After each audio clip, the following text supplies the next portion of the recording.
A paz do Senhor Jesus a todos vocês. Eu sou o pastor Jailton Alves. Estamos aqui novamente no canal Deus Fala Comigo. Quero dizer para você, sejam todos bem-vindos em nome de Jesus. Estamos aqui no final de série, a qual falamos um pouco, cerca de 4 vídeos já gravamos a respeito do ministério de João e da pessoa de João, aonde nós relatamos alguns assuntos importantes a respeito desse profeta, a qual marcou aquela geração, e de grande foi o aproveito desse profeta nos dias a qual ele viveu. E quero trazer aqui o último vídeo dessa noite, dessa série, desse dia, a qual nós iremos trazer outras mensagens, outros temas, que vai falar fortemente ao seu e ao meu coração. Vamos para a mensagem desta noite, desse dia. O Evangelho de Lucas, capítulo 3, Evangelho de Lucas, capítulo 3, versículo de número 3, diz assim: Ele percorria toda a circunvizinhança do Jordão, pregando o batismo de arrependimento para remissão de pecados. No versículo 19 diz: Mas Herodes, o tetrarca, sendo repreendido por ele, por causa de Herodias, mulher de seu irmão, e por todas as maldades que o mesmo Herodes havia feito. Então entendemos através da palavra do Senhor que o profeta é o porta-voz de Deus. Também conhecemos o profeta como a consciência de um líder, consciência de um rei ou de um governador, como era no caso desses homens importantes da Bíblia, como os reis de Israel e como os grandes prefeitos, governadores da Bíblia Sagrada. O profeta era uma espécie de consciência desses homens, a qual Deus tinha permitido que eles estivessem sentados em tronos para governar e conduzir povos, línguas e nações. Então o profeta, além de ser o porta-voz de Deus, era a consciência desses líderes, a qual tomava ou cuidava de povos. Não foi diferente. Além de João Batista ser aquele precursor que anunciaria ou prepararia o caminho do Messias, além de ser esse porta-voz de Deus, ele também era a consciência daqueles líderes, autoridades a qual fazia parte do primeiro século da época de Jesus. O que me chama a atenção, primeiro o texto diz que ele percorria todas as circunvizinhanças ao redor ali do Rio Jordão, pregando o evangelho de Deus, as boas novas, um evangelho de arrependimento, aonde as pessoas iam até o encontro dele para se arrependerem dos seus pecados, ser batizado, estão assim preparando seus corações para receber a mensagem de Jesus. Mas no meio dessa história, a Bíblia vai dizer que ele vai de encontro com um dos chefes daquela época, uma autoridade chamada Herodes, e ele vai começar a apontar o dedo de profeta, denunciando o erro, o caminho mau daquele homem, dizendo: olha, Herodias não é tua mulher, é a mulher do teu irmão.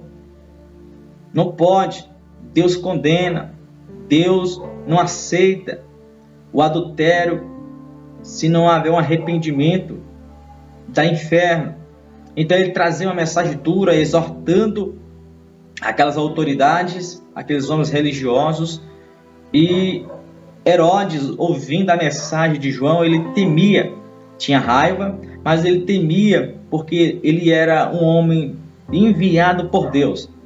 E eles tinham medo, eles tinham temor, eles tinham respeito com os homens que Deus levantava, porque eles sabiam que Deus era na vida deles. Então João começou a exortar aquela autoridade pelos seus maus caminhos, pelos seus pecados e maldade a qual Herodes cometia, e um deles era o adultério. Então João, ele não tinha, como diz aqui bem no Nordeste, não tinha papo na língua.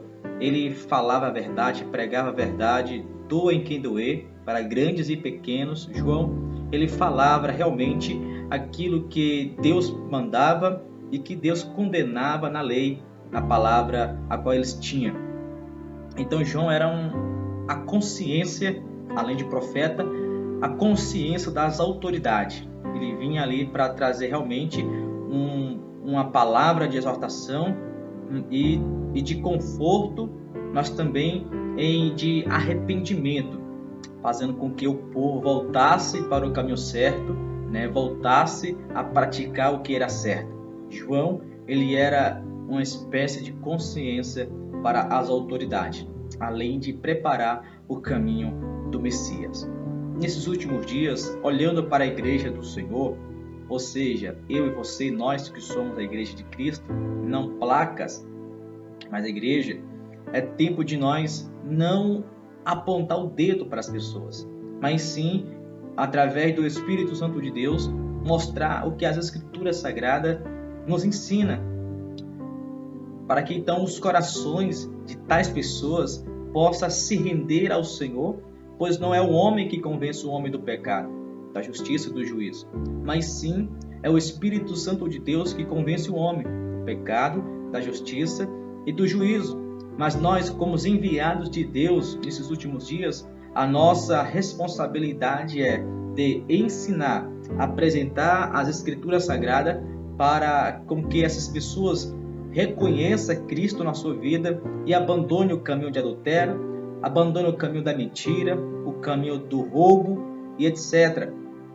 Tudo aquilo que entristece o coração do Pai, e com que nós possamos nos voltar para o que é certo e verdadeiro. Nós sabemos que o Senhor Jesus, ele veio para morrer por nós, preparar o caminho dos nossos corações para que nós possamos ser aceitos diante de Deus. Mas a decisão está na minha vida e na sua vida, de aceitar a Cristo ou não, de viver para o Senhor ou não. Sabemos que a nossa fé, ela é embasada nas Escrituras Sagradas. Todos nós que cremos na palavra de Deus, nosso manual da nossa vida espiritual e também conselhos cotidianos para que nós possamos viver uma vida aqui nessa terra. Nós sabemos que elas estão escritas neste livro. Ela é comprovada até cientificamente, porque cada ano que se passa nós vemos que os cientistas comprovam com fatos que as escrituras são reais, as histórias são reais, e que isso já nos dá mais um upgrade para que nós possamos crer nas Escrituras Sagradas, para que nós possamos conhecer Deus e a sua vontade para a nossa vida. Meus amados, que nós possamos também ser esse porta-voz nesses últimos dias. Poderia ter trazido fora outras mensagens a respeito da história de João e várias aplicações para nossas vidas espirituais e pessoais.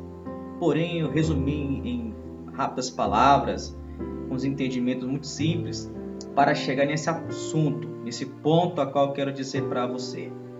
Nós que conhecemos as Escrituras, que estamos aqui ingressando na nossa fé cristã, dia por dia, buscando a melhorar e nos arrepender de nossos pecados. Quero dizer para você e para mim que é tempo de arrependimento. Temos visto que cada ano que se passa, o mundo ele fica de mal a pior. A maldade multiplica, a corrupção, a mentira, o roubo. E nós sabemos que tudo está contido, escrito nas Escrituras Sagradas. Querendo as pessoas creiam ou não, são fatos verdadeiros.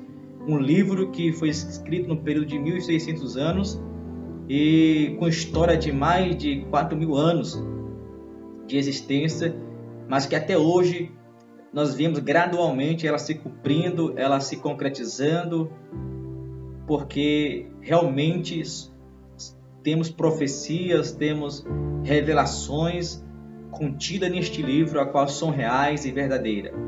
E nós chegamos à conclusão que o melhor de tudo é temer a Deus e guardar a sua palavra. Permanecermos na fé até o fim, até o nosso Deus eterno nos chamar para então nós nos encontrar com Ele. É tempo, meus amados, de nós nos arrepender. A primeira mensagem do Novo Testamento foi de arrependimento. O nosso Senhor Jesus também deu continuidade, como eu li, Mateus 4, a seguir. Jesus disse: arrependei-vos, porque é chegada a vós o reino dos céus. Nós temos que nos arrepender, mudar de direção errada e entrar na direção certa, que é o caminho de Deus. Eu não estou aqui para mudar os seus pensamentos, seus conceitos de maneira alguma, mas estou aqui como ministro do Evangelho de Cristo para dizer para você e para mim, como eu tenho falado todos os dias, que é tempo de nós nos arrepender e nos voltarmos para a vontade de Deus, que é perfeita para nossas vidas. Jesus, como está escrito em sua palavra, em vários textos, ele irá voltar para buscar um povo esse não religioso, mas um povo a qual realmente ama ele acima de todas as coisas, que se arrepende todos os dias, a qual busca todos os dias a melhorar diante dele e não do homem. Deus conhece o seu coração, conhece o meu coração, sabe da minha fé e da sua fé. Portanto, retenhamos firme a nossa fé no Senhor Deus e no seu Filho Jesus, a qual morreu por nós para nos dar a salvação, o bem mais precioso a qual o homem pode ter. O próprio Jesus Cristo falou: o que adianta um homem ganhar o mundo inteiro e perder a sua alma? O que adianta? Retenhamos firme a nossa fé, a nossa confiança no Cristo, ao qual um dia deu a sua vida por nós. Como pode alguém dar a sua vida por alguém que ainda não viu ele, não conheceu ele? Mas todavia, nós cremos que o nosso Cristo, além de viver como um homem aqui nessa terra, também era Deus. E sempre existiu. Ele fez isso por mim e por você. O escritor aos Romanos vai dizer que ele nos amou antes mesmo da fundação do mundo, sendo nós ainda pecadores. Que Deus te abençoe em nome do Senhor Jesus. Termina essa série com essas simples palavras. Nós possamos, dia por dia, buscar o conhecimento nas Escrituras e se adequar dia por dia o que está contido escrito nela. Que Deus te abençoe em nome do Senhor Jesus. Te agradeço pela paciência de estar ouvindo a palavra do Senhor, pois é alimento para a nossa alma. A paz do Senhor Jesus Cristo. Que Deus te abençoe. Não se esqueça de se inscrever no canal, ativar o sininho de notificações, deixar seu comentário e que Deus nos abençoe.